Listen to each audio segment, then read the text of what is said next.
I never liked the way the woods go quiet all at once, like someone hit mute on a remote I didn't know existed. It's worse when you're the last one awake. The fire is down to coals, your friends are a pile of sleeping bags, and you can hear your own heartbeat if you sit still enough. That silence feels like a decision the forest made about you. I didn't have language for that before last year. Now I do. I think the woods decide who gets to leave. So here's what happened. This was late September. The air was cool enough to see your breath at night, warm enough in the afternoon to pretend summer hadn't left. My buddy Ryan wanted one last camp out before the rains. He had this new ultralight tent he wouldn't shut up about. I had 2 days off after a string of late shifts. It sounded good to get out. If you've spent enough nights under fluorescent lights, you start craving the dark. There were 4 of us. Me, Ryan, his girlfriend Jess, and this guy named Mark who worked with me. I didn't know Mark well. He seemed fine, quiet, a little too serious about knives. He brought a hatchet and a fixed blade like we were going to fell a forest. I brought my old sleeping bag that sticks to your socks and a headlamp that keeps dimming no matter how fresh the batteries are. I only realized later that this matters. We drove up a gravel road with switchbacks that felt like you were climbing a screw. Ryan had a map printed from some trail site. He said there was a lake half a day's hike in, and some old fire lookout if we wanted to push farther. The plan was simple. Camp by the lake, mess around, leave in the morning. No heroics. On the way up, we passed a weathered sign where the paint had peeled. There were the usual warnings about bears, fires, and leaving no trace. Someone had scratched words into the bottom of the board with something sharp.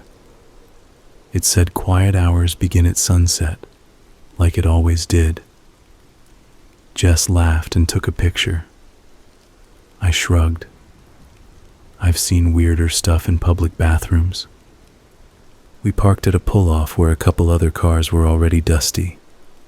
The trailhead had one of those wooden boxes with paper maps nobody ever takes until they get lost. We took one anyway. The first mile was all switchbacks, and everyone got quiet because the air went thin, and our packs felt heavier than they should. I remember noticing how the light came through the trees in skinny pieces. Dust hung in the beams like glitter. It was pretty, but it felt staged, like somebody was trying too hard to make the woods look peaceful. We reached a split. One path was wide and packed down. The other was narrow and looked less used, almost like animals had made it. The map showed both paths rejoining near the water. Ryan wanted the narrow trail. He said it would be more scenic. Jess wanted the wide one because she had blisters already. Mark said nothing. He just adjusted his pack like he was ready for either. I didn't care, so we took the narrow one. The narrow trail felt older, like it was built by people who had a different idea about where a path should go. It cut across slopes instead of following them. It dipped into pockets of cold air where your breath puffed out white even at noon. The smell changed too. The wide trail had smelled like dust and pine. This one smelled like something wet under rocks, like the metal smell you get when you open an old battery. We heard water but didn't see it. Every now and then the wind would stop, and you'd hear a single twig snap somewhere you couldn't point at. At first I thought it was a deer. Later I wasn't sure. We didn't talk much. Jess hummed a song for a while, then stopped. I noticed it because when the humming stopped, the birds did too. I didn't say anything about that. I didn't want to be the guy pointing out the creepy thing and making it real. We were fine. We were doing a normal thing people do all the time. The first weird sign was the shoes. A pair of old work boots sat side by side off the trail, like somebody took them off carefully. They were scuffed and split, the laces gray with dirt. Jess made a face and kept walking. Ryan joked that a logger had ascended to heaven. Mark paused. He bent and looked inside the boots, then stood up and said, "No spiders." That made me laugh even though I didn't feel like laughing. I left the boots alone. After that, we started seeing stuff that didn't belong. A single red mitten in a bush. A plastic hair clip stuck to a branch. A spoon on a flat rock. The spoon was shiny like it had been polished. When you see one piece of trash, you think, okay, people suck. When you see a trail of personal things spaced out just enough to feel like breadcrumbs, you pay attention. Jess said it was probably from the busy trail we didn't take. People drop stuff everywhere. Ryan agreed. Mark didn't say anything. He just looked at the trees like he was waiting for them to tell him something. We reached the lake early afternoon. It was smaller than the map suggested, dark and smooth, a perfect circle like somebody drew it. There was a ring of dead grass at the edge where the water had been higher once. The place felt sheltered, too quiet, like sound got swallowed. We picked a spot near some big rocks and set up camp. Jess's blisters had declared war on her feet, so she lay down and didn't move. Ryan fussed over his new tent. Mark took the hatchet and went to find firewood. I filtered water and watched the surface of the lake. It didn't ripple much, even when the wind moved. Dragonflies skimmed across it and you could see their little shadows chasing them. The first voice came that evening. The sun was down behind the ridge, but the sky still held light. We were cooking ramen over the fire and it smelled better than anything ever smells. Jess had a weird talent for making camp food taste like a real meal. We were quiet. Even Ryan had backed off the gear talk. Then we heard someone say, "Hey," in the trees behind us. We all turned. The voice had been just a few yards away, friendly and normal. If it had been farther, I could have said it was another group. This was close enough that you expect to see a person step out. No one stepped out. I stood up and called, "Hello?" The fire crackled like it was nervous. The trees didn't answer. Jess said, "Probably someone going by." Ryan said, "Hey, back."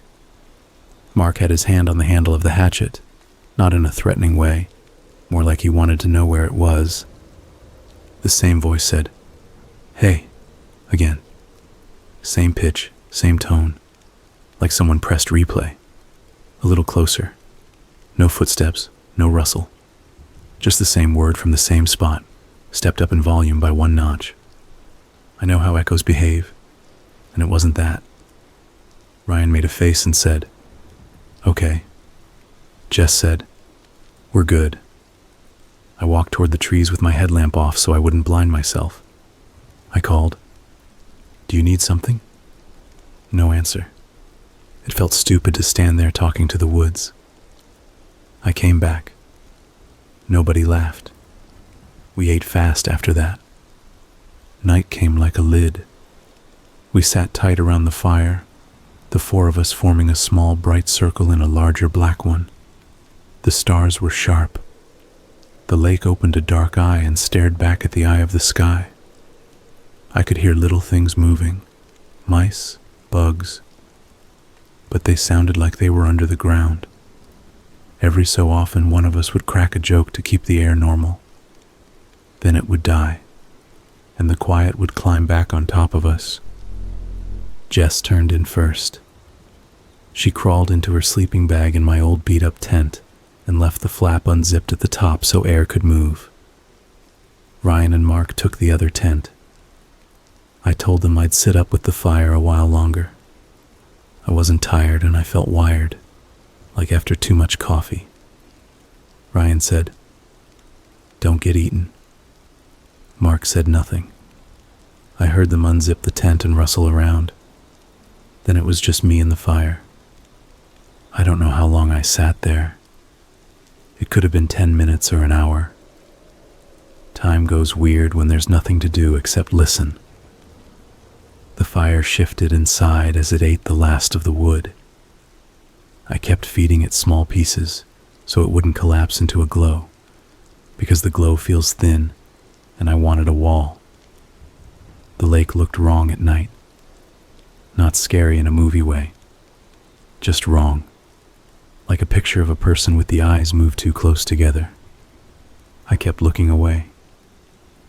At some point I realized the woods had reached that kind of silence you can feel on your teeth. It was like being underwater but dry. My ears started to ring a little. That's when I heard Jess say, "Hey," behind me in the same tone as before. If you've camped with people, you know their voices. You know the way they lift at the end of a question, or how they sound when they're annoyed. This wasn't Jess. It had her pitch, sort of. It didn't have her shape. It was flat, too even. It came from the same spot as the voice from earlier, which was wrong because Jess was in the tent behind me with the zipper half down. I turned anyway because your brain goes where the name tells it to. I said, "Jess?" She didn't answer. Then from the tent I heard her actually whisper, "What?" Very small, very tired. There are some moments in your life where the air itself tightens. That happened. I put a new log on the fire because humans like to pretend more fire makes more safety. The log popped and threw sparks, and it felt like the only honest sound in the world. The imitation said, "Hey," a third time. Closer. It had moved without moving around anything. I could feel it to my right now, a step behind my shoulder, like a person coming up to look over your homework. I stood. I wanted to turn and I didn't. If I turned and saw no one, I still saw no one. If I turned and saw someone, I had to deal with a stranger in the dark who didn't walk. I turned. Nothing stood there. I aimed my headlamp and the beam died into the closest tree like lights do when they hit a wall of night. I said very quietly, "We're good." Because Jess had said that and it sounded sane, and because whatever it was, it understood hey, and maybe it understood no. The dark shifted in a way that wasn't wind. The fire breathed and then quieted. The voice didn't come again. I sat down and didn't look at the lake anymore. I must have dozed because I woke up from a dream where I was walking down a clean white hallway that turned out to be a hollow log. I couldn't move my arms in the dream because they were at my sides in the sleeping bag. I hate that. The fire was low. Something popped deep in the woods, and the sound walked from tree to tree like someone drumming their fingers on a table. I put more wood on and watched it catch. Gray started to show at the edge of the sky. Somewhere far away a bird tried one note, and then shut up like it had been told not to. Morning made things look normal because that's what morning does. Jess was shuffling around making coffee. Ryan had a pine needle in his hair. Mark was down by the lake rinsing his face, and the water held onto his reflection a fraction of a second too long when he moved. I didn't tell anyone about the voice because it sounded dumb with sunlight on it, and also because I wanted it to remain maybe. If you share a maybe, it becomes an event. We ate oatmeal while sitting on the rocks. Ryan wanted to keep going past the lake to find the old fire lookout. He'd gotten it into his head that we should write our names in the book up there and feel accomplished. Jess looked like she'd rather eat her socks than hike more with blisters. Mark just stared at the tree line. He said, "There's something wrong with the sound here." He said it like a fact, not a feeling. I nodded. We decided to split. That wasn't smart, but it felt normal at the time. Jess and I would hang at camp, maybe fish with a line of dental floss like we were 12. Ryan and Mark would go check out the lookout and be back by late afternoon. We had no cell service, which felt fine then. We gave them one of the 2 water filters and half the snacks. They said they'd be back before dark. They left on the far side of the lake, took a trail that climbed and vanished behind a fold of land. The silence came back after they left. It was like they'd taken noise with them the way you can carry smell on your clothes. Jess and I cleaned up camp and did the thing where you look productive while doing nothing. We tried to fish with a stick and a hook we made from a paper clip. We caught nothing. I skipped stones and they sank like the water didn't want to be bothered. Around noon, Jess said, "Let's take a nap." I said okay. I wasn't tired, but it felt better to be inside the tent where the air had a shape. I stretched out and expected the usual tent sounds, the fabric creaking, the zipper ticking a little, the small hiss of your sleeping bag when you move your legs. There was none of that. It was like being in a new house before you fill it with life. I must have slept because I jolted awake to Jess touching my shoulder. She had a finger on her lips. Her eyes said, "Listen." I listened. At first I heard nothing. Then I heard walking. Soft, careful steps moving in a circle around the tent. Not heavy, not boots. Barefoot. The steps would move 3 paces and stop, wait as if counting, then move again. The tent wall shows shadows if someone stands near, and we saw none. Jess and I didn't say anything. The steps went a full circle and stopped at the unzipped top seam where Jess had left it open at night. There was a pause, then the sound of someone sniffing. Slow, deliberate, like someone smelling a carton of milk to see if it had turned. I put my hand around the handle of the knife I keep tucked by the sleeping bag. It's not much. It's sharp. In my head, I pictured unzipping the tent fast and jabbing out at knee height. That's not a plan so much as a flash.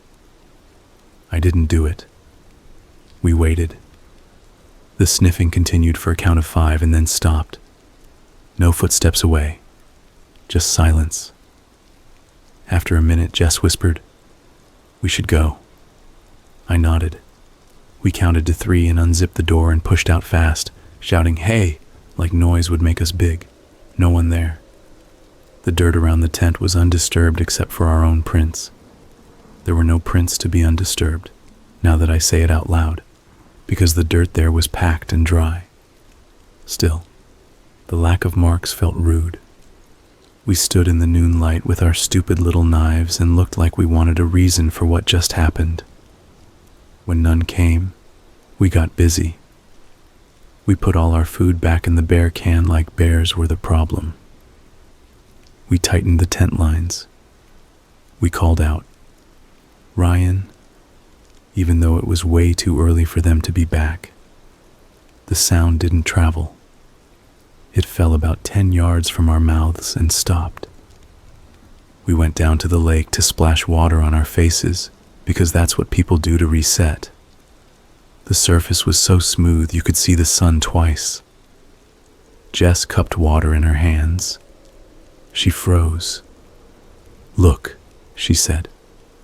The lake reflected the trees, the rocks, our heads. It did not reflect us from the shoulders down. We leaned closer. Our feet and legs were missing in the reflection, cut off at the surface like we were standing behind a wall. We moved. The reflection didn't catch up right away. It lagged like a video with bad lag. I stepped back. My reflection stepped back a beat later, and then corrected itself like a person pretending they hadn't tripped. I said, "No, out loud, like you can tell reality to stop. We left the lake edge. We sat on a log and pretended to look at the map.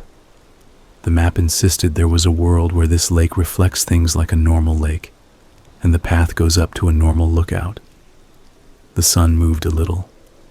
The shadows didn't.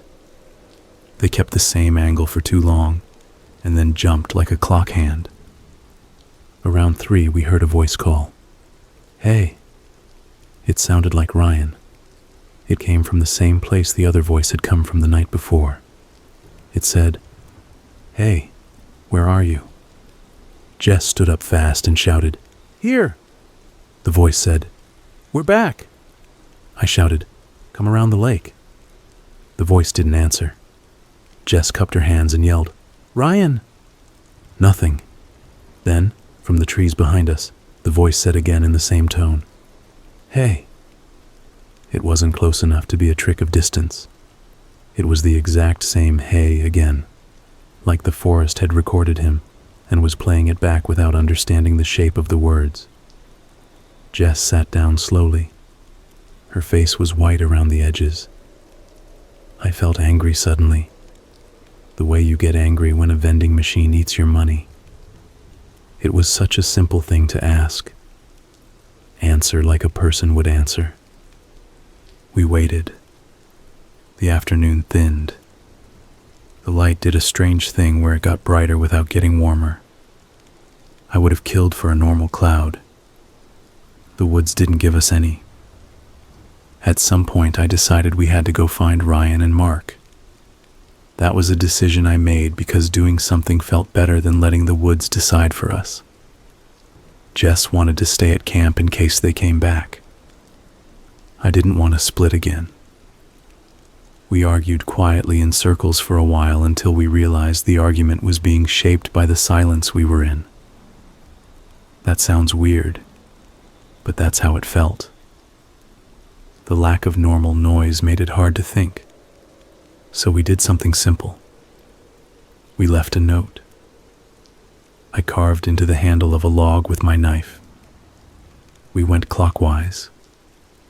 Then we went counterclockwise, because I wanted the woods to listen to the wrong instructions. We followed the lake shore into shadow, and then into thicker shadow. The ground got spongy. The trees grew closer together like teeth. We moved slow because the roots grabbed ankles. Every 10 steps we'd stop and listen. The listening got heavy again. We heard the faint sound of a zipper somewhere ahead, the soft racketing of teeth sliding open. We looked at each other. Jess made a small motion with her head. We kept going. We came to a place where the trees thinned and the ground went flat. There was another campsite there. It looked exactly like ours. Same arrangement of rocks, same bear can, same little stack of firewood. For a second I thought we'd looped around, but our tent wasn't blue like the one here. This one was my old tent, the same color, the same duct tape on the seam. My head felt like someone twisted it. We had left our tent back at camp, and yet here it was. I stepped forward like a person stepping toward their own reflection. Jess grabbed my sleeve. "Don't," she said. The tent door was unzipped halfway. The zipper teeth had separated in a place they shouldn't, like a smile with a gap. I crouched. Inside there were sleeping bags. They were occupied. You could see the lumps. I didn't unzip the tent. I didn't need to know. We backed away slowly until the tent was a color between the trees, and then disappeared. "Okay," Jess said. She said it in a way that meant nothing is okay. We're just saying this word so we can keep walking. We kept going. The ground sloped up and we started to hear the wind again, which was so normal it made me want to cry. It wasn't a wind that moved the leaves. It was a wind that sounded like a person imitating wind. We found footprints near the trail. 2 sets, one larger, one smaller. The smaller ones had that heel drag Mark does when he's tired. I felt a burst of relief so intense it hurt. Jess pointed. The prints led upward. We followed them. The trail forked, and here the prints did something I wish I had taken a picture of. They led to the fork. One set went left. One set went right.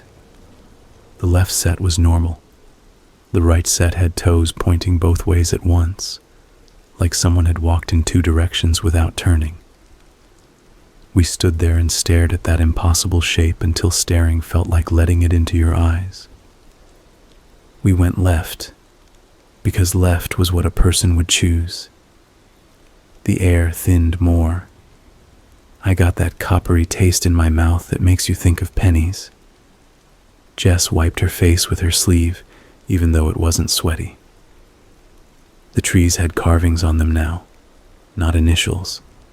Long scratch marks that ran down the trunks like something had dragged its fingers while sinking. On one tree, I saw straight lines grouped in fives like tally marks. There were 7 groups, then a space, then 4, then a long line that spiraled once and stopped. I don't know why that last detail matters, but it does. We found the lookout at last. It wasn't much. 4 posts, a platform, a little roof. The kind of structure you see in black and white photos with a ranger leaning out.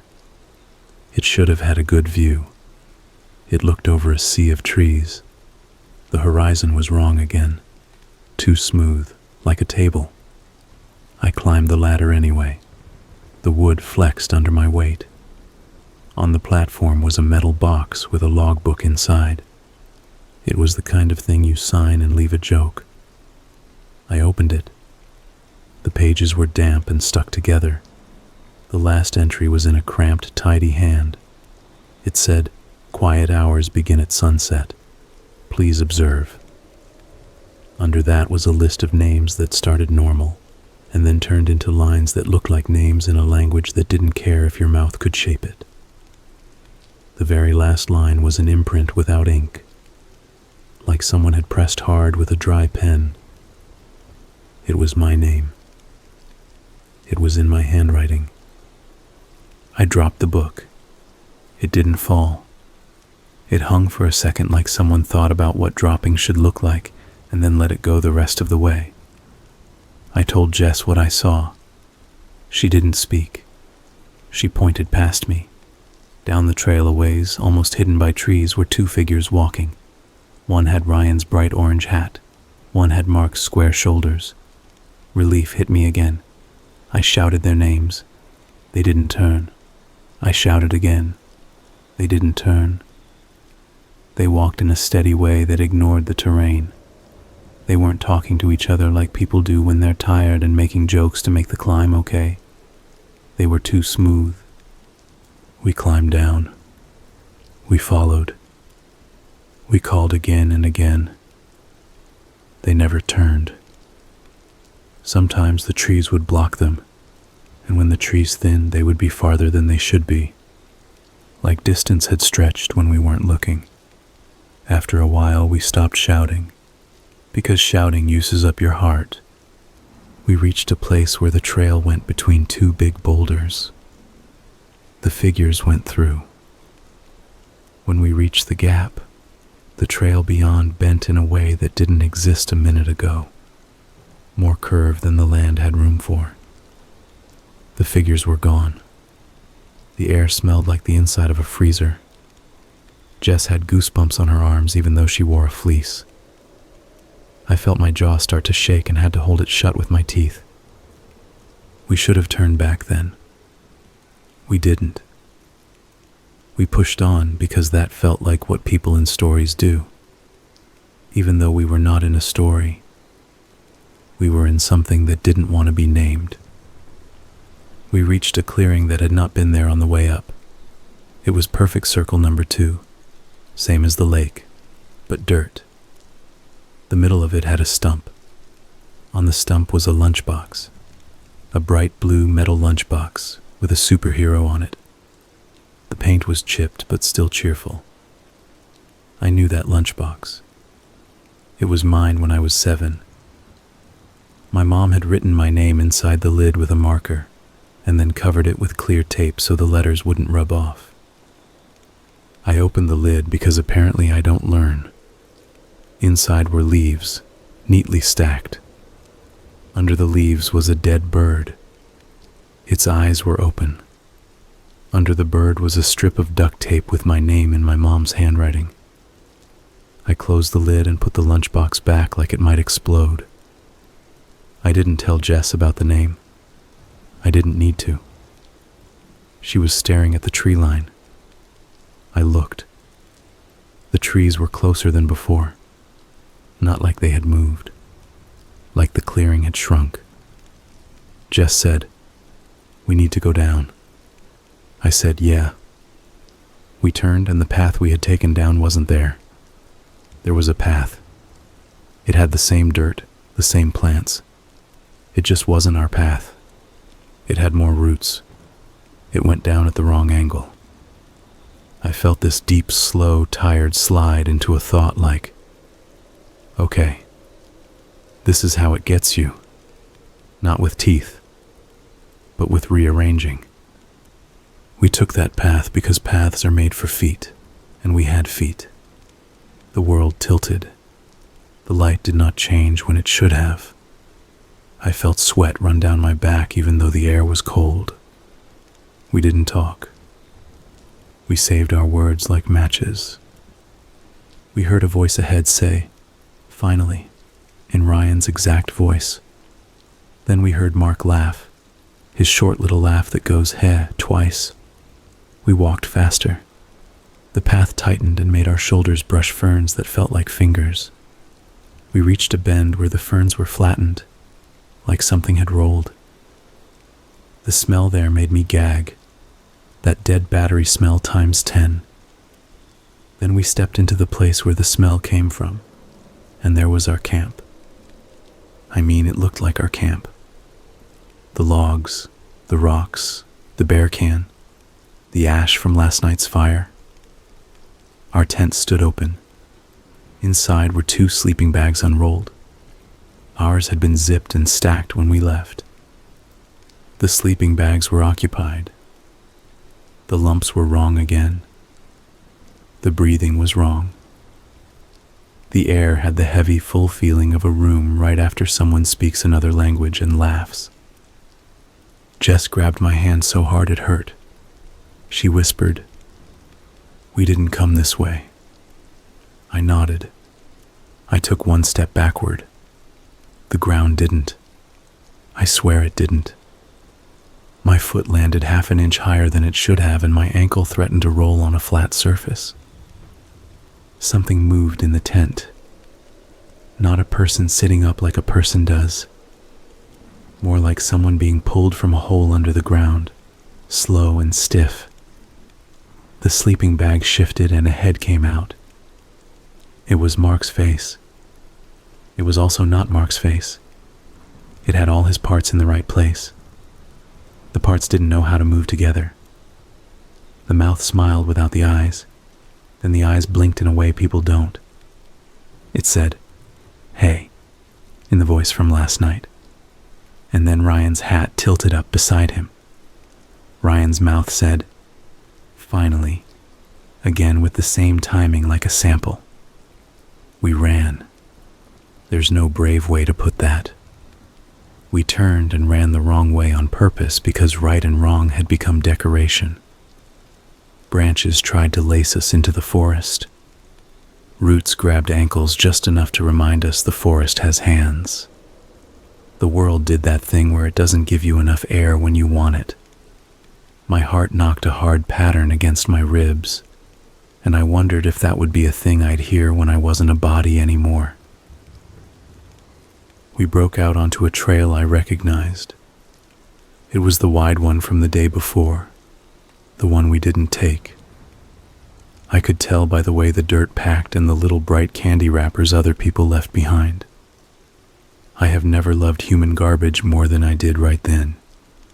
We followed it down. The sun was wrong. It was in the west, and then, too fast, it was lower. The trees started to take that black silhouette shape you see on the cover of spooky storybooks. We walked until our calves shook. We walked until the word walked didn't sound like a word in my head. We walked into evening. When it got dark, we stopped because our legs would stop for us soon, and I wanted to choose the spot. We didn't make a fire. The idea of making a little bright circle and inviting the attention felt like a thing not to do here. We huddled behind a big log with our backs to it, so nothing could stand behind us without standing on wood. The silence pressed in. It had weight. Somewhere deep in the woods, something snapped a big branch, the kind of snap you feel in your teeth. It didn't come closer. It didn't get farther. It was just the idea of distance and sound. Sometime in the night, I heard Ryan's voice say my name right next to my ear. It was so soft it could have been breath. It said, "Get up." I didn't. If I moved, the voice would have moved into me. It said my name again, less patient. I whispered, "No." Jess squeezed my hand in the dark like a code. The voice waited a long time and then said, "Okay," in my voice. That part broke something in me. Hearing your voice without you is like seeing your house with all the lights on and knowing you didn't leave them that way. When dawn came, it was syrup thick and slow. The light took a while to notice us. We started walking again. The trail flattened. The air got warmer. Somewhere far off, I heard a car. That sound went into me like medicine. We reached the trailhead. The sign with the warnings was there like it had always been. The scratch marks at the bottom were deeper. They said, "Quiet hours begin at sunset. Then all hours are quiet." We got to the car. There were other hikers coming in, smiling, wearing bright jackets and expensive boots. I wanted to grab them and pour the night into their heads so they'd turn around. I didn't. I was a person in a parking lot with dirt on his shoes and a weird look in his eyes. That's not a warning. That's just a guy who needs coffee. We drove down. The road was the same. The radio didn't pick up anything but static for a while, and then found a station playing a song I hadn't heard since I was a kid. The song sounded different, like the vowels had been filed. When we hit town, I pulled off at a gas station. We went inside and stood under the fluorescent lights. The hum of the coolers felt like church. I called Ryan. The call went to voicemail. I texted him. No read receipts because we never turn them on. We aren't that kind of people. I called Mark. Same. I told myself they'd come out another way, hit another parking lot, maybe got a ride from some other hikers. That's the rational thing. That's the thing you tell a cop if anyone ever asks questions. Nobody asked questions. That bothered me later. Jess and I didn't talk about it on the drive. We kept it sealed like a jar you don't open because if you do, the smell will get into the walls. She slept in the passenger seat and made little sounds like a dog chasing something in a dream. Back in the city, I dropped her at her place. We hugged and it felt like two people holding each other up after a wave. I went home and took a shower so hot it hurt, and then colder, because I wanted to feel normal signals. I didn't sleep that night. Every time I closed my eyes, I saw the tent with the breathing wrong and the lunchbox with my name. Around 3 a.m., I went to my kitchen and opened cabinets and left them open like I could prove to the world I wasn't living in a place that would rearrange itself while I blinked. At 4, I closed them. At 5, I watched the sky change. At 8 in the morning, my phone buzzed. A text from Ryan. It said, "We're back." Then it said, "Long story." Then it said, "Hey, The hey had no punctuation. I stared at it. I typed, "Where are you?" It didn't deliver. Then it did. No typing dots appeared. I called. It rang once and then made a sound my phone doesn't usually make, like something pretending to be a ring had learned the notes wrong. I hung up. At noon, I got a voicemail notification with no missed call. The voicemail was 5 seconds of someone breathing the wrong way. I listened to it in my kitchen with my keys on the counter and thought about how the woods decide. Jess called me later and said she got the same thing. We met at a cafe and sat with coffee we didn't drink. She showed me her voicemail. It was the same sound. We looked like people who had just broken a rule and were waiting to see if the punishment would arrive at the door or slip under it. That night I dreamed that I was back at the lake, and the surface was a mirror. I looked in and saw myself older, and then younger, and then something else wearing my face like a shirt it hadn't grown into yet. When I woke up, my phone was on my chest.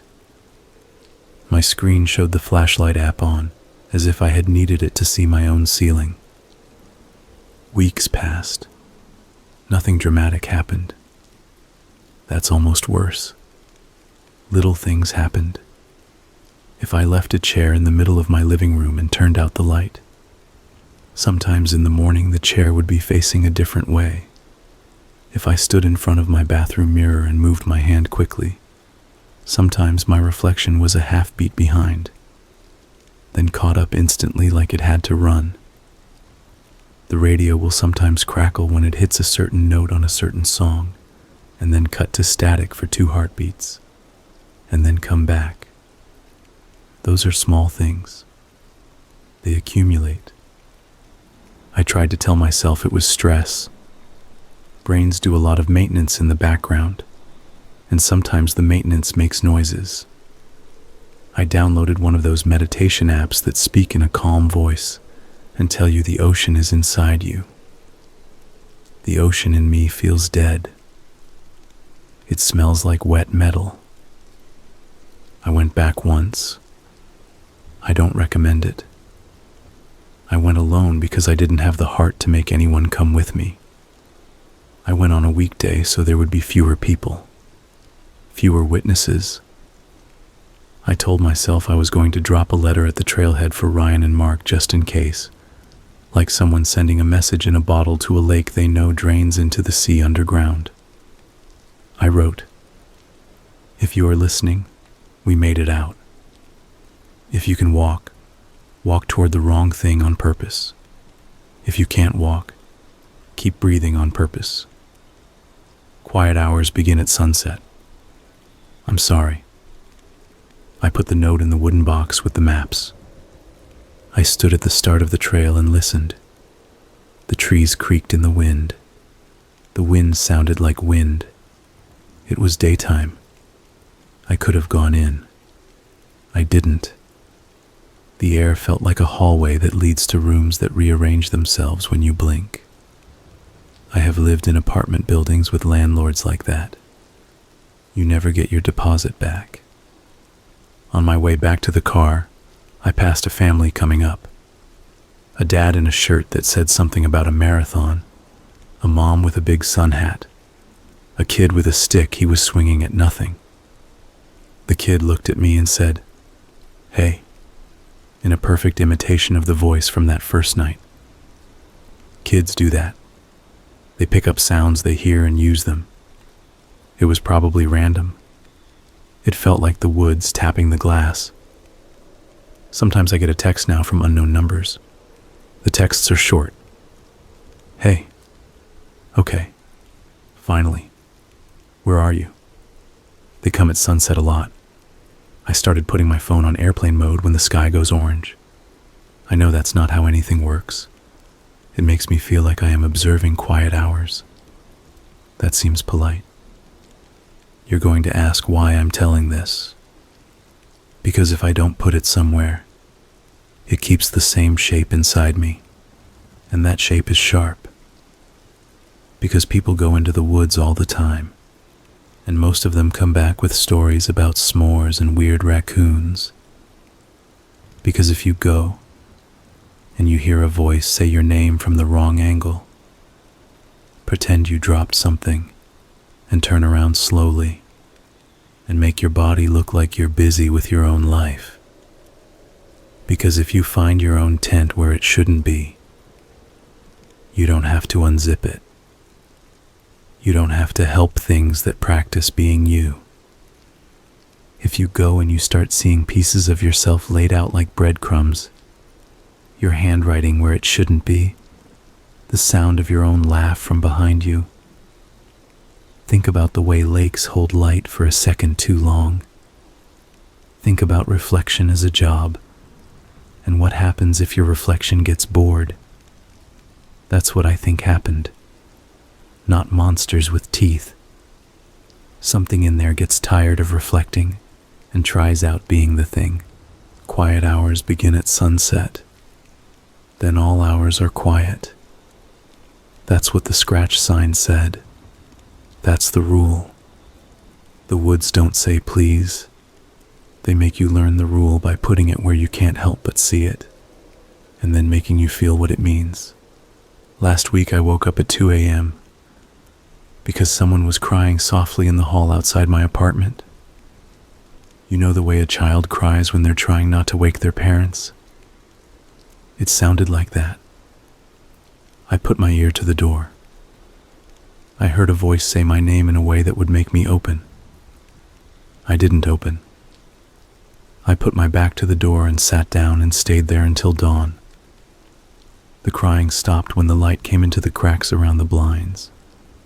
It didn't leave. It thinned and spread and sank into the walls like steam. I bought new locks. I put a towel at the base of my bedroom door at night, like you do for smoke. It's not going to help. It makes the shape of sleep. That's all. I still go hiking. I know that sounds stupid. I stick to trails that run under power lines or near roads where you can hear trucks grind their gears. I wave at other people. I keep my headlamp batteries fresh. When the woods go quiet, I talk out loud about nothing, like I'm on the phone with a friend. I say things like, "Yeah, I'm just heading back now, and I'll pick up milk." It's not a prayer. It's a sound human life makes. Sometimes when I pass a lake, I stand at the edge and look at my reflection, and I don't move for a long time. I make it stay with me. I make it be patient. Then, when I'm ready, I move suddenly and make sure it moves with me without lag. If it doesn't, I don't tell you what I'll do. I haven't had to yet. Maybe that's because I don't stay long enough to find out. Maybe it's because whatever watched us at that circle of water and that circle of dirt is satisfied with the little pieces of us it took. The names, the breath, the exact way a person says, "Hey." If you go, take a map you don't trust and a knife you do. If you hear your name from behind you when you can count your friends sleeping under the same roof of nylon, don't answer. If you see your lunchbox from when you were 7 sitting on a stump miles from your mom's old kitchen, don't open it. If you get a text that says "we're back," and then "hey" with no punctuation, put your phone on airplane mode and sit with your back to a door until the sky goes light. Drink water. Make coffee that tastes wrong. Go to work. Let the fluorescent lights buzz at you. Breathe on purpose. The last thing is this. Sometimes, right at sunset, I get the feeling that the room I'm in is a tent, and the building is the woods, and the city is a lake trying not to ripple. Sometimes the air changes pressure like an elevator coming to a stop. Sometimes I hear a zipper. It's faint and patient. I don't unzip anything. I sit still and let the quiet hour pass all the way through me like a train. Then I move again. That's how it's been. That's how it will be, I think, until the woods decide something else. And if you see two guys on a trail with an orange hat and square shoulders who don't turn when you call their names, don't follow. Not because they aren't your friends, but because whatever is wearing them might not want to learn your walk as well as it learned theirs. Let them go where the path bends in a way it didn't a minute ago. Let the silence do its job. Then leave while you still can, while the woods are busy with someone else's breath. That's all. I know it isn't neat. I wish it were. If I could, I'd end with a rule you could write on your palm and look at when the trees get close. Maybe the rule is just this. When the forest goes quiet, don't answer the first thing that says hey. I don't talk about this with people from my unit. It's not that I'm worried about getting in trouble. Most of what happened can't be punished because you can't court-martial something you can't even name. It's more that every time I try, I feel like I'm trying to lift a weight with a muscle I still haven't healed. So I tell strangers on the internet. It's easier. If you believe me, cool. If you don't, that's fine too. I didn't believe it while it was happening, and I was there with mud on my boots and that smell in my nose. Before this, the weirdest thing I'd seen on deployment was a dog that somehow learned to play dead when it heard incoming. You yell incoming, and it would flop over before the first impact. It made me laugh, the way animals pick up on the rhythm of your fear. That was in a different place, different year. The story I'm about to tell you is about a mountain outpost we called Roche 9, like a rock with a number. It wasn't the official name. Those aren't my business to share, and honestly, it doesn't matter. We were on a ridge, high enough that your teeth would ache if you breathed too fast. It was cold enough that the dust didn't really rise. It just creaked under your boot like old leather. Roche 9 wasn't supposed to be a big deal. A temporary listening post, basically. Stare at a valley that might have been a supply route. Relay what you see. Call for help if needed. The plan was 2 weeks at a time. Rotate out, another team goes up. The camp had these prefab panels that always leaked along the seams, a radio tent that smelled like burnt plastic, and a tiny generator that puttered like a sick lawnmower. We had a water bladder, some MRES, some luxury instant coffee that tasted like cigarettes, and a small stack of ammo that looked more like decoration than comfort. The first day, our sergeant, Torres, did the usual thing. Walked the perimeter with each of us, pointing out where lines of fire overlapped, little dips in the ground that could hide a guy with a rifle, and the natural funnel of the ravine below. There, he said, tapping the map. If they're gonna test us, it'll be there. That saddle. We own that saddle like it owes us money. He had a voice that always sounded one notch too relaxed, which made me trust him even more. He'd put in 10 years and had that feel for places you only get by living in too many of them in the wrong seasons. We were 6 total. Me, our radio guy named Pike, a quiet kid named Alvarez who could stay still so long you'd forget he was there, 2 other infantry guys we'll call Reed and Hawkins, and Torres. The first weird thing wasn't ghosts or anything. It was a noise. You get used to noises in the mountains. Wind has a shape there. It pours like water. It slips between rocks and whistles, and sometimes it slaps a tent rope until you want to cut it just to get some sleep. There are animals too. Little rock foxes with thin tails, goats, birds that sound like rubber squeaking. None of it is spooky once you've done your time. You know it's there. You catalog it. You say that's a goat. That's the generator coughing. That's Hawkins trying to clear his throat without waking anyone. But this noise didn't sit right in any of the boxes I had in my head. It wasn't quite the wind and wasn't quite an animal. It was like knocking, except no wood up there, obviously. We heard it the first night. 3 knocks. Pause. 3 again, farther away. It was rhythmic but not mechanical, like somebody playing with the idea of a rhythm but not committing. We shined lights because we're idiots, and the dark swallowed our beams like it always does. Nothing moved. The generator hiccuped. Somebody laughed too loud. We went back to pretending to be calm. Torres told us to chill. It's ice settling, he said. Temperature drop. Rock shifts. You ever hear a lake freeze? Sounds like somebody plucking a giant guitar string under your feet. That's just mountains doing mountain things. Okay. Sure. Ice settling. The reason I remember it is because right after he said that, the radio cracked. Pike had the handset in his sleeping bag because the cold ate batteries, and your body heat could stretch them a bit longer.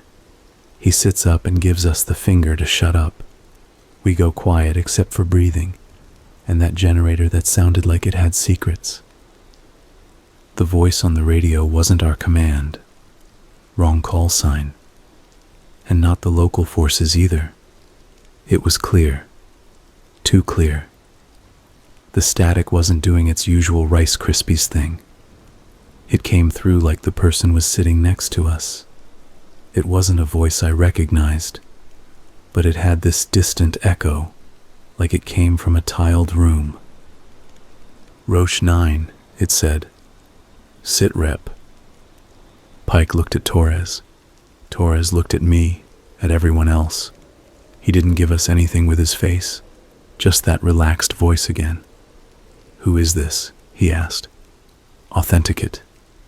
The radio crackled, and I swear, not that I can prove it, not that I can replay it for you. The voice said, Roger. Authenticating now. And then it said a string of numbers in a cadence that made every hair on my arms try to stand up, even though I was in a sleeping bag wearing 3 layers. Numbers are boring. You hear numbers all the time. Grids frequencies. 9 lines. But the way this voice rolled them out, it was like someone had taken the sound of a person talking and shaved off the parts where emotion lives. Even the silence felt edited. It was like listening to a translation you can't check. Pike said, I don't have that rostered. The voice repeated, Roche 9. Sit rep. Torres leaned in, took the handset and said, very slow. We don't respond to unknowns. State your call sign. Long pause. It was so long I remember the water bladder creaked when one of us rolled over. Then the voice said, like it had to go find the answer. Chimney. We didn't have a chimney in our battalion, and the way it said it, flat, then clipped off, made my mouth go dry. Something about it didn't sound like a word a person had decided to say. It sounded like the radio itself had coughed out a syllable. Torres set the handset down. Ignore it, he said. We're not playing with some bored signal geek. He sounded calm. I wasn't. The knocks came again, closer. 3. Pause. 3. Wind, Torres said. Go to sleep. I did, eventually. I had that soldier thing where you sleep with just enough of your head awake to jump up if somebody kicks your boot. It wasn't good sleep, but it was something. Our second day was normal mostly. We glassed the valley. Alvarez found a path on the far side that looked like Boots had used it sometime not too long ago. We took turns on the radio, sent our scheduled reports, ate MRES in the sun like lizards. The cold doesn't hurt as much when the light hits you. I remember thinking that if this was the worst of the assignment, we'd be fine. Annoyed, tired, but fine. That night, the knocks came back. 3. Pause. 3. Then, because I guess we were going to get a pattern whether we asked for one or not, the radio did the thing again. Roach 9, the voice said. Sit rep. Pike had put an earpiece in so we didn't have to freeze every time the ether decided to say hi. He listened, nodded to Torres, and ignored it. After a minute of silence, the voice spoke again, but softer, like it was farther away in the wire. Don't make me come up there. I didn't know radios could feel cold, but something in that moment made the air inside the tent sharpen. Hawkins whispered, "What the actual hell?" And even his whisper sounded too loud. The generator coughed, stuttered, and went out. That's the part where I could tell you we fumbled with headlamps and cussed and smacked the generator. We did all that. None of it matters, because even with the generator off, the radio stayed alive. Pike tapped it like a TV from the 80s. The speaker hissed, and then we heard the knocks again. Not in the air this time, but through the tiny grill of the radio like someone was knocking from inside it. 3. Pause. 3. Pike yanked the battery. The radio kept hissing. He pulled the antenna cord too. Still hissing. That's not how radios work. I don't care if you're in a storm of static big enough to fry your teeth. If the battery is out, the box is dead. We all saw the battery in Pike's hand. I can still see that green block, his fingers white around the edge. "Hey," the voice said, cheerful now. "Hey." Torres took a breath. "Everybody outside," he said. "Now." We scrambled into the cold. Your body knows when it's in trouble, and mine was trying to decide whether to sprint or go limp. The sky was so clear it hurt your brain.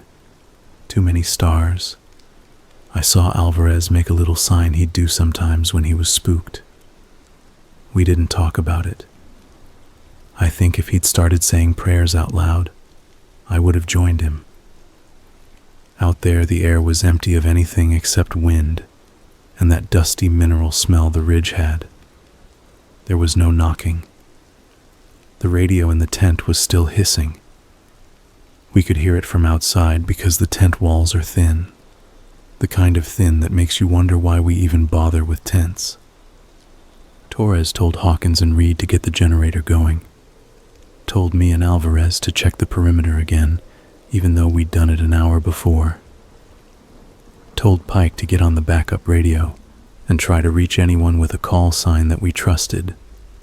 We all stepped away from each other like we were guests at a dinner party who just found out the hosts were vampires. I walked my sector, headlamp off, because light just makes you feel better, but it also makes it easier for whatever you're afraid of to find your face. I kept thinking about the knocks, about how the number 3 kept coming up. I don't believe in numerology, but I believe that patterns can ruin you if you let them. They cut little grooves in your brain that you start to trip into on purpose. At the eastern edge of our perimeter, there was a boulder that looked like a frozen wave, the kind of rock you can lean your shoulder against and pretend you're hugging something steady. I was listening, trying to decide if my breath sounded normal or like someone trying to imitate breathing. My headlamp was still off. The stars threw enough light that the ground was a suggestion more than a map. And then my boot hit something that wasn't earth. You can tell a man-made thing under your foot, even if you can't name it yet. It has corners. I crouched, touched the ground, and my glove brushed metal. Flat, cold, a lip under the dirt. I pushed away some of the fine dust and found a handle laid flush into a square plate. I called it in, calm as I could. Torres. East side. I think we've got a hatch. He came fast. Alvarez did too, because he moved like a roomer. We cleared the area with our hands, found the edges of the square. It wasn't big, maybe 2 feet by 2 feet. The handle had a little stiff resistance, like it didn't want to be remembered. And then it turned. I pulled. It lifted only an inch before something inside caught and sent a chill up my wrist like I'd touched a live wire. I let go. You felt that? I asked. Torres didn't answer. He put on his thin leather gloves, the good ones he'd tucked in his pocket because the issued ones make you clumsy. He took the handle and eased the hatch up another inch. The air that came out wasn't rotten like old places sometimes are. It was dry and almost sweet, like dried flowers. It didn't belong to the mountain we were standing on. He closed it again. You get this sixth sense in the field, and his said we shouldn't go in there now, if at all. Mark it, he said. We tell them when we rotate out. We didn't go back to sleep that night. The generator sputtered back together under Reed's stubborn hands and Hawkins' constant swearing. The radio stayed quiet as long as we didn't touch it, and the knocks came from no place, every hour or so, always in threes, like the night itself was clearing its throat. Morning did what morning does. It made everything embarrassing. We drank coffee that tasted like we were chewing pencil shavings and pretended we'd been rational all along.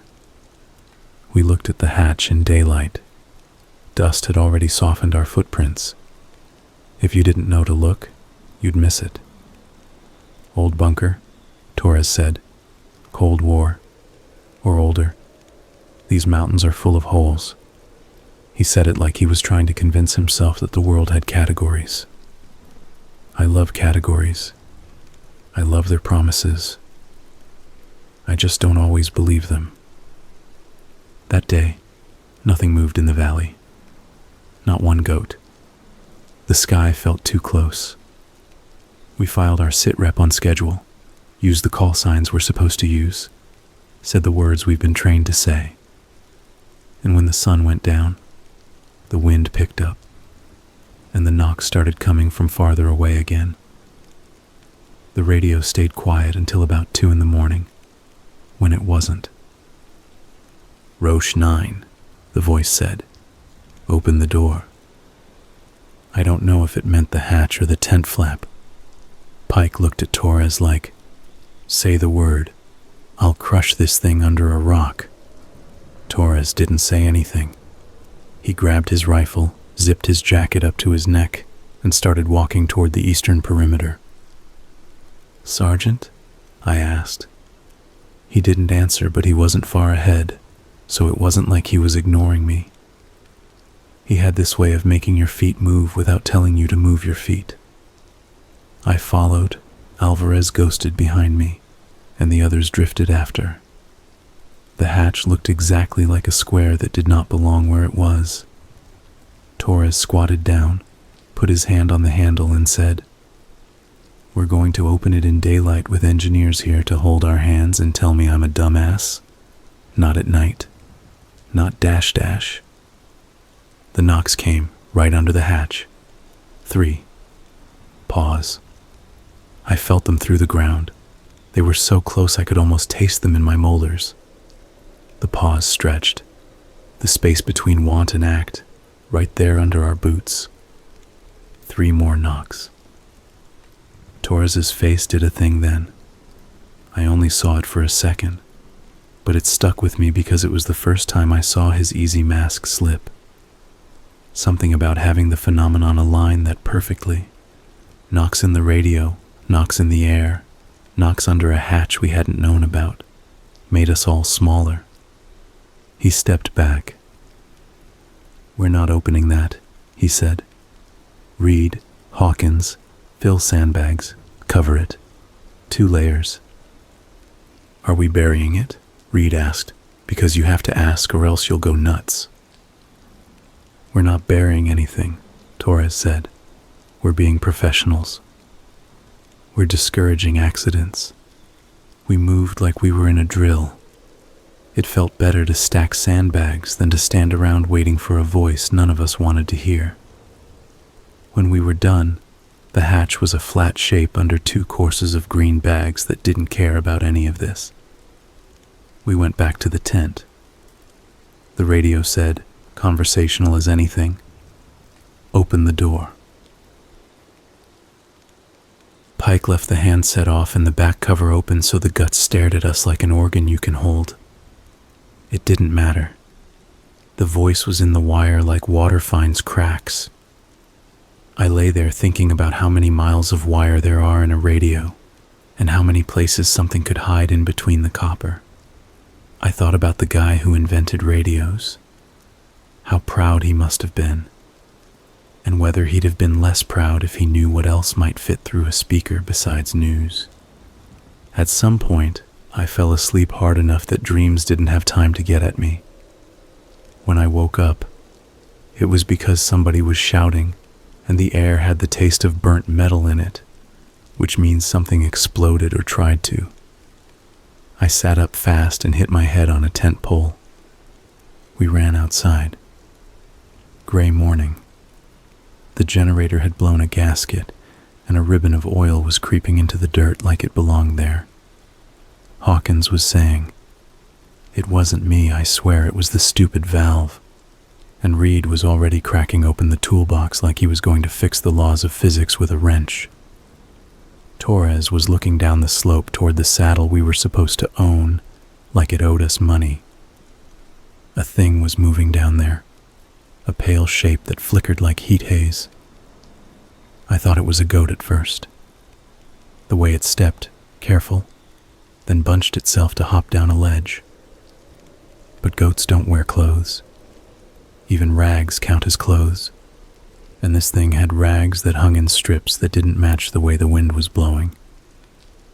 Alvarez is the guy who can see further than the rest of us because he knows what not to waste attention on. He lifted his rifle, glassed the shape, lowered it, and said, "It's a man." He didn't add anything like, and he looks like a mummy. He didn't need to. "Local?" Torres asked. Alvarez did that slow exhale shooters do. "No." "Enemy?" Torres asked, because we are trained to need that word. "Doesn't look like it knows we're here," Alvarez said, "and it's not carrying anything. It's walking like it just woke up."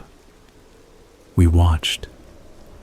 The pale shape drifted along the animal path Alvarez had marked on the map. It stopped at the base of our ridge and turned its head left, then right, like it could smell which way a story was supposed to go. The rags were actually a uniform, old style, the kind of pattern they used years ago, washed by sun into something you see in old photos on a wall in a diner. Its boots were wrong too. They were wrapped in something. And that's when it did the thing that lowered a hook into my chest. It stretched its arm toward our ridge, not like a person who sees something and points, but like someone testing a door. I have no other way to describe it. It reached the hand out and held its palm up, fingers slightly curled, and moved the hand through the air until it found a position that made its shoulders relax.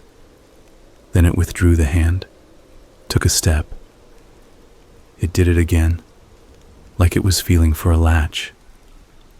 I don't think we breathed. "Back inside," Torres said very quietly. We obeyed. We always obeyed when he got quiet. Inside, the radio was quiet too, which somehow made me feel worse. I wanted it to be noisy. I wanted one noise to drown another. We stayed off the air except for our scheduled check-ins. We didn't mention the man shape on the valley floor. Most of the time, You don't broadcast things that will get you pulled off a mission, because the mission is the whole point of you being there. But that wasn't why we kept it to ourselves. We kept it because saying it out loud felt like loaning it power. And because none of us could trust the radio to tell the truth about what we were saying. The man shape didn't try to climb. It paced the base of the ridge, and sometimes it'd disappear behind a spine of rock and then reappear in a place that made no sense if it had been walking like a person. I wanted to be wrong. I wanted to say I'd lost track and it had simply found another path. But I watched it too long, and there wasn't enough time or space for how it jumped. Around noon, the wind put its hands on the tent and tugged 3 times. I know that's what it did, because everything up there is in threes when it wanted our attention. Hawkins swore and went to check the stakes. He knelt to push one deeper into the ground, and the ground knocked under his knee. 3. Pause. 3. He jerked back like he'd touched a stove, and a laugh bubbled out of him that wasn't normal. He couldn't stop it. It had no humor, just air and panic in a shape. Enough, Torres said. Gear. We're leaving. We all looked at him with this specific kind of hope you're too ashamed to let your face take credit for. Leaving wasn't standard. You need permission to move. Positions are assigned for reasons above your pay grade. But he wasn't asking for permission from anybody except us.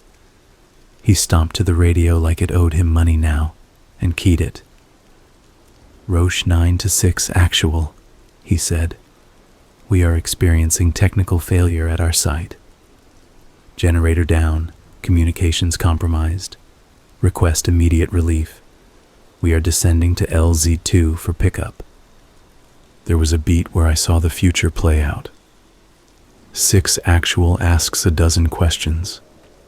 We answer with lies that are all true in a way you can't put in an after-action report. 6 actual tells us to hold tight for an engineer team. We hold tight. The knocks get closer. The hatch breathes that sweet air. And when we do leave, we're not the same shape we were when we went up.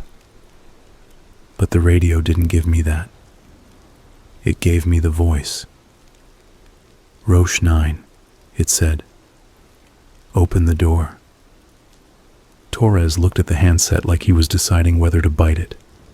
He cut the transmission, switched frequencies, sent the same message.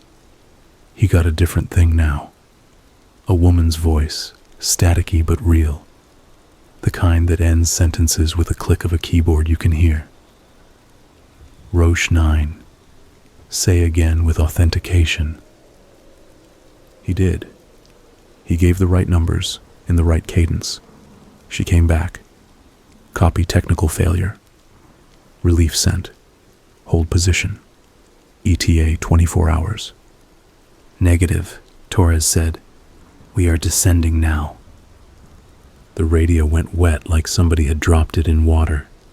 Not a sound, more like the absence of one. Then a whisper. 24 hours. Pike switched the radio off so hard I thought he'd snap the knob. Pack it, he said. Pack all of it. We broke camp like it was a drill with a prize. You want to see efficiency? See 6 people whose bodies are leaning toward the idea of not being in one particular altitude anymore. We left some stuff. You always leave something. A shovel, a busted chair, a coil of wire we could pretend wasn't important. I took one last look at the sandbags over the hatch. They looked the same as they had before we knew the hatch existed. I told myself that meant anything. We started down the goat trail that wasn't a goat trail. The first 100 meters felt easier than breathing. The second 100 felt like dragging a mattress full of wet rags behind you. Halfway down, we heard it from behind us. 3 knocks. Not in the air.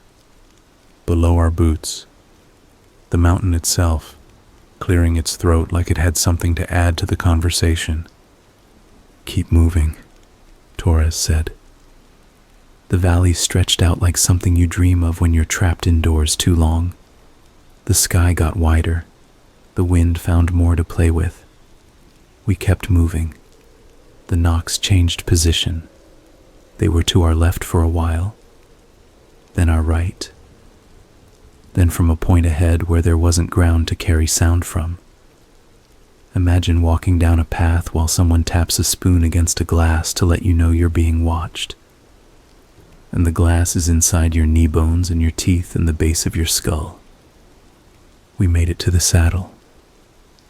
I wanted to kiss dirt, laugh, throw up. We drank water and didn't say anything, because talking would stake the moment, and we didn't want it to stop being a moment where we were between things. The plan was to cut along a dry stream bed to LZ2, where a helicopter could maybe pretend it had a reason to be. Pike tried the radio again. He got the woman's voice, the one with the keyboard clicks under it.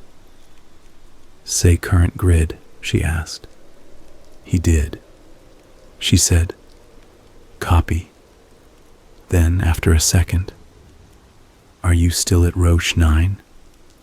Pike looked at Torres, then at us. "What?" "Your beacon is stationary," the woman said. "At Roche 9. Pike looked down at the radio, the way a person looks at a dog that comes to the door with a human tooth in its mouth. "Our beacon is with us," he said, speaking slow because either she was wrong or ideas were wrong. "Negative," she said. "Beacon's at Roche 9. Ping 6 times. Pause. Ping 6. Repeat." I looked at Torres. He looked at the world. It had the decency not to look back. He took the handset. "Our beacon is on my radio guy's hip," he said. "We are at grid." He repeated it. He listed landmarks like we were in a book about how to not get lost. "Pick us up at LZ2, now." "Copy," she said. Then softer, almost affectionate, "Open the door." Pike took the battery out again. He put the battery in his pocket. He threw the antenna into the stream bed. The radio speaker still hummed like a refrigerator in a house you grew up in. We started walking again. I don't know how to explain this next part without sounding like I'm either lying or stupid. You can't get lost in that stretch if you've walked it once. There are only so many ways to go.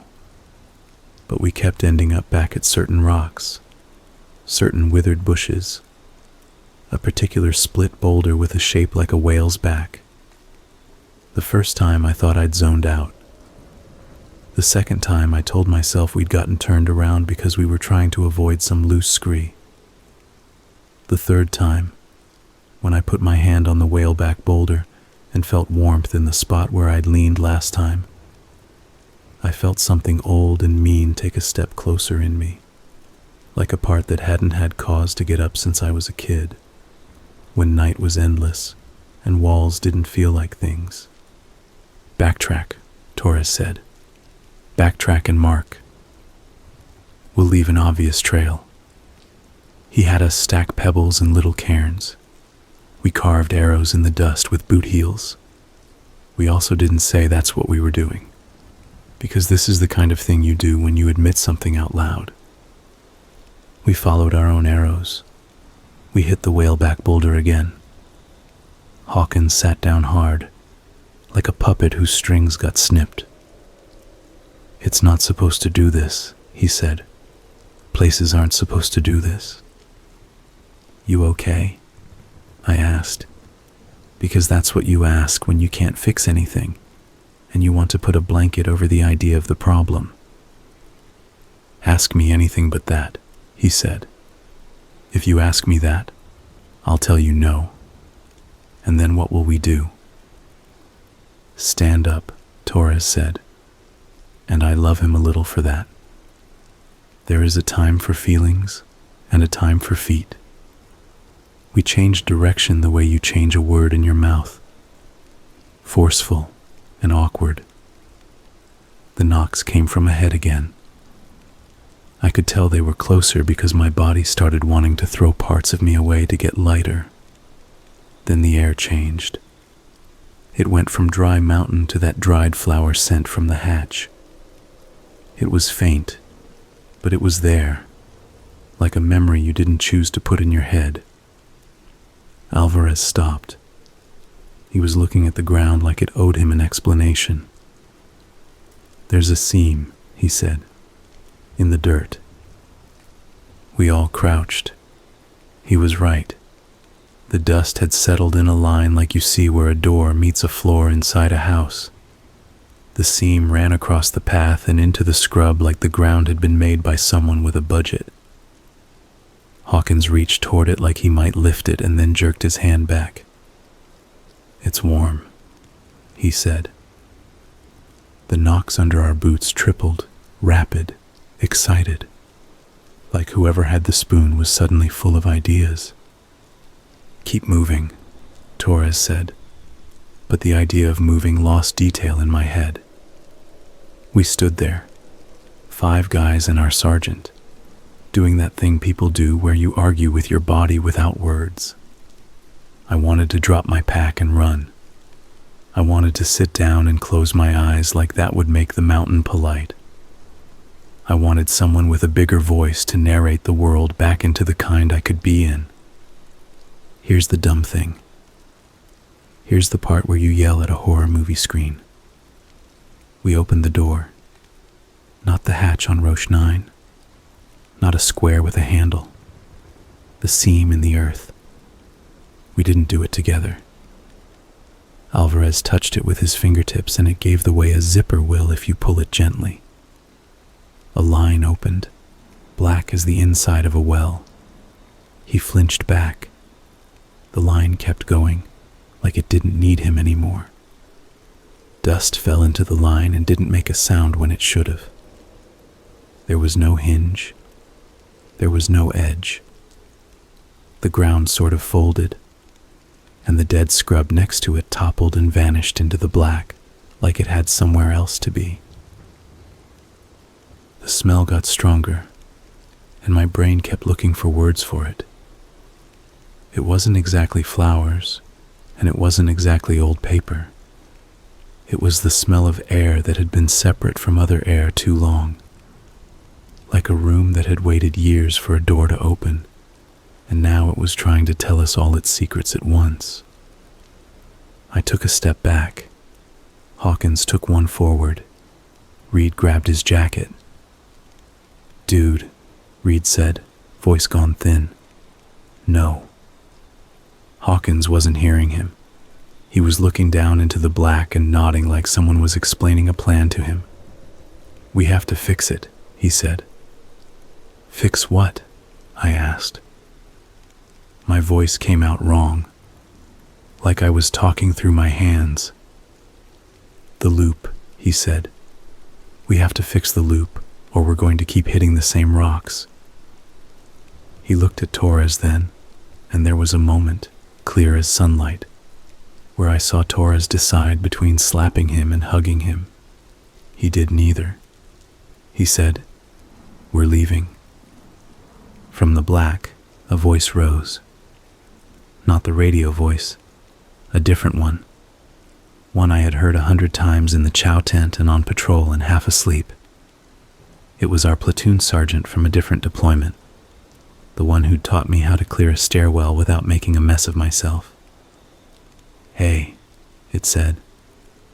"Hawkins. Bring me the spare battery." Hawkins made a sound that hurt to hear. He took a step toward the seam. Torres shoved him.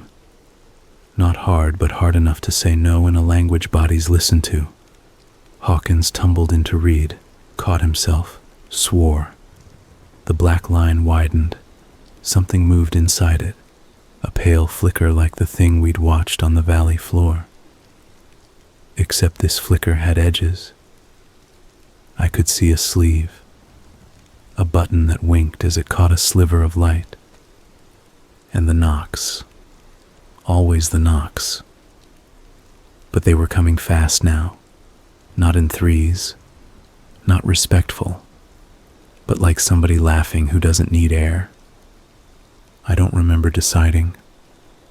I grabbed a rock the size of a loaf of bread and dropped it into the seam.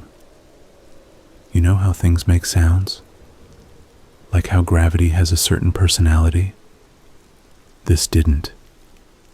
The rock vanished, and the part of my brain that handles weight and sound threw up its hands. Alvarez, like he was sinking with me without looking, kicked dirt into it. Reed yanked Hawkins back and stepped on the edge, and the edge bent like a lip and then snapped back. The line narrowed, like a mouth tired of arguing. The smell thinned. The warm spot of ground cooled under my palm the way anger does when it runs out of justification. And the seam closed. The world stood there like a dog that expects a treat, waiting to see if we were going to keep playing. We didn't. We left. We didn't run exactly, because running on that slope would break you. But we didn't take breaks either. Every time my lungs wanted to fold, I reminded them I preferred air with sun in it, to air that smelled like a book you weren't supposed to read. The knocks followed until they didn't. And then the silence was so loud, I had to invent noises just to keep from screaming. We reached LZ2 at something like 5 in the afternoon. It felt wrong to check a watch. A helicopter was there, not yet landed, but circling. It looked small the way all salvation does from the ground. When it touched down, it spit dust into our teeth, and we clattered toward it, hunched like old men. The crew chief looked us over like he was looking for holes in our bodies, then for holes in our story. He gave us headsets and we lifted. The ground fell away. I waited for the knocks to come from the metal under our boots. They didn't. In the air, you can see things you can't from the ground. We banked over the ridge where Roche 9 crouched, and I saw the shape of the tents, our ridiculous sandbags, the tiny trail our boots had made like stitching. I also saw 3 other camps. That's not some poetic thing. There were 3 faint imprints on 3 neighboring ridges where it looked like tents had been. Old, faded, but there. Same layout, same dumb generator spot, same water bladder stain making a darker blot in the dirt. The crew chief leaned close and yelled into my headset, "Must be old FOBS. They reuse these spots." I nodded like my neck had been trained to nod. My eyes watered so bad from the dust and the wind that it gave me cover. I wasn't crying. We landed at the bigger base and did all the stuff you do when you come in early and wrong. Med check, gear turn in, statements written by hands that feel too big for letters. We told the truth in a way that wouldn't get us put in a room with a guy who wanted us to draw pictures. We wrote down that our generator failed. The radio was compromised. We found an unknown access panel and covered it. Personnel became disoriented, and the route was no longer reliable. We recommended engineers go take a look at Roche 9 before sending another team. We didn't write about seams in the dirt, or smells that made my teeth hurt, or voices that used names and endings in ways that felt like bait. In the medical tent, a nurse with forearms like she could deadlift me took my blood pressure and said, "You're jacked." I laughed for real that time. "You have an understatement badge?" I asked. She smiled and gave me a paper cup of water like a medal. We slept in a tent that didn't know our names. I dreamed that I was knocking on the inside of my own mouth. The next morning, Command sent an engineer crew up to Roche 9. The crew lead, a guy named Jacobs, had a face like a walnut and had been blowing up and unblowing up things since before some of us were born. He stopped by our tent first. He asked us where the access panel was, how many sandbags, what kind of handle, any markings. We told him. He nodded like a man who is already bored by most problems. "We'll mark it and call it in," he said. "Might be something you don't want to get curious about. Lots of old holes up there." "Stay on the net," Torres said, because he had to say something. "Always am," Jacob said, like a joke he'd forgotten the punchline to. Then he left with his crew. I watched them go and wanted to break every radio in the base. We waited. They were gone most of the day. Around 4, a message came through the regular channel, the woman's voice again. "Engineer crew reports no access panel found, no anomalies. They found old rebar in a rock outcrop and flagged it for EOD, but the described hatch is not present. Over." Torres looked at me, at Pike, at all of us, like he wanted one of us to say it was a prank we'd committed with the mountain. "Tell them to check the eastern perimeter," he said. 2 courses of sandbags on top of it. He gave a grid square. I could hear the woman typing. A while later, "Engineer crew reports sandbags as described.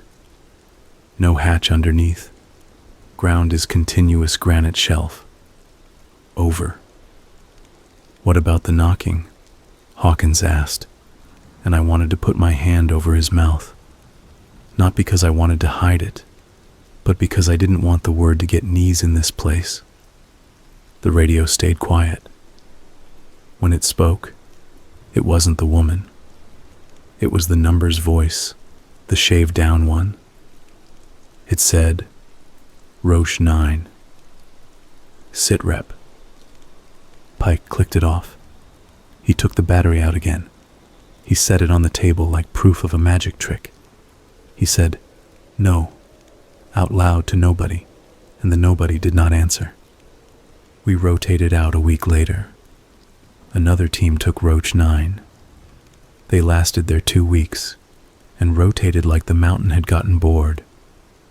I saw one of the guys in the chow hall after, and I asked him how it went up there, like a man casually hoping a doctor says his test was a mix-up.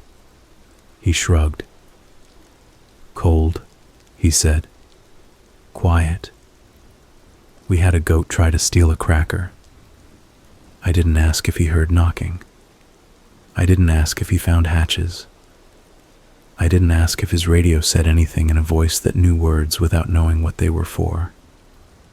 I don't always think silence keeps you safe, but sometimes it lets you keep a shape you recognize."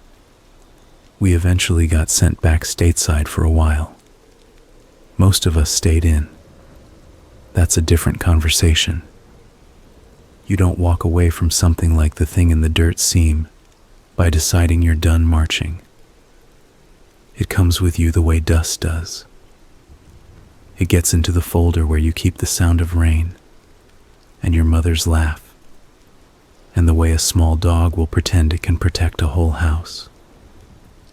When I'm home and there's a thunderstorm and the house ticks and knocks because wood remembers where it came from, I try not to count. 3. Pause. 3. If I don't count, the knocks are just knocks. If I do count, the air in the room gets sweeter like dead flowers, and the treadmill squeaks 3 times, and the fridge hums in a way that makes the space behind my left ear feel like a door you could fit a hair through. People ask if I'd go back. I don't think in those terms anymore. The mountain and I have a deal. I keep my feet on this side of the seam, and it keeps its voices busy somewhere else. If you're the kind of person who likes happy endings, maybe that's one. If you're the kind who needs an explanation, I'm sorry. I don't have a clean one. I have a memory, and a smell, and a pattern that I try not to trip on. and the weight of a rock I dropped into a place that didn't make a sound when it swallowed it. This isn't a warning exactly. I don't think the thing is coming to your house through your vents. I don't think you're going to hear a knock in your life and suddenly you're on a mountain you've never been to. I think places have habits, like people do. I think we walk into those habits and think our footsteps are the first ones there. I think some doors aren't doors until you call them that. And I think radios are good at more things than we build them for. If you ever find yourself somewhere too quiet, and a voice on a box you can turn off tells you to open a door you didn't know was there, and your sergeant has a face like a man who just lost an argument with the wind, don't be a hero. Don't be a scientist. Don't be a kid poking a dead thing with a stick. Be boring. Be a coward. Be a soldier who knows that sometimes the bravest thing you can say is nope. We left. That was our victory. We left and we kept leaving every time the seam tried to put itself in our mouths as a word. I don't know what would have happened if we'd gone in. I don't need to know. Curiosity is a sin in places that don't use concepts like sin. It just makes you edible. Sometimes in a grocery store or sitting at a light, I hear 3 knocks.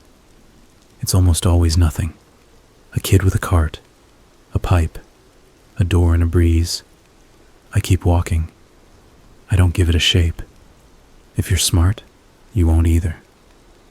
And if you ever go up to a place that's named after a rock and a number, and the stars are too many, and the generator sounds tired and your radio says your name without being plugged into anything, do me a favor. Tell it I'm not home. Tell it Hawkins found a job fixing things that don't make noise anymore. Tell it Alvarez learned how to sleep without one ear open. Tell it Torres still owes us money for all the times he told the truth and got us out anyway. Then walk away, even if it knocks 3 times, especially if it does.